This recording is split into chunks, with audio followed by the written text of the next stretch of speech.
Ugunsdrošība, jā, zinu, bet visu ar laiku tad parādīšu jums, ko esmu sadarījis, un saprotu to, ka visur ir skaidrs un viss pārējais, un ka tā būda var ātri vien aiziet pa pieskaru, ja, tāpēc pie visa šitā pasākuma saliku alumīnija loksnes, man ir vēl alumīnija loksnes, un es dabūšu vēl viņas, tās būs pamatā visur, protams, ka būs kaut kādas spraugas, tās ar mēs visas aiztaisīsim, ja, jo šis ies ārā viennozīmīgi, to es vienkārši izmantoju vakardien dēļ testa, lai es saprotu, cik viņa ir laba.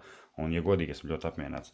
Tagad sāku metināt galdu, būs arī metāla virsma, būs arī apakšējais plaukts, tad viss lēnā garā notiek. Arī būs ugunsdzēsmie aparāti, būs es dabūšu pa brīvu, man pat nebūs jāpērk viņi. Viņi vēl labi, viņiem varbūt būs termiņš beidzies, viņi būs pēdējais uzpildīti, bet viņi savu funkciju pildīs, un tas ir tas, ko man arī vajag. Tāpēc sakojam un gaidam nākušo video. Šodien es netiku līdz kartiņiem, ceru, ka es tikšu rīt parīt vai aizparīt, jo ir pasūtīts stūrē viss quick release, viss pārējais, un stūra beigās tomēr būs noņemama. Es domāju, ka tā būs foršāk, gan arī iekāpšanas ziņā, gan arī izkāpšanas ziņā. Un tad mēs turpināsim, tur pārējo aizmuguru un vispārējo, ja? Tāpēc piesakojam.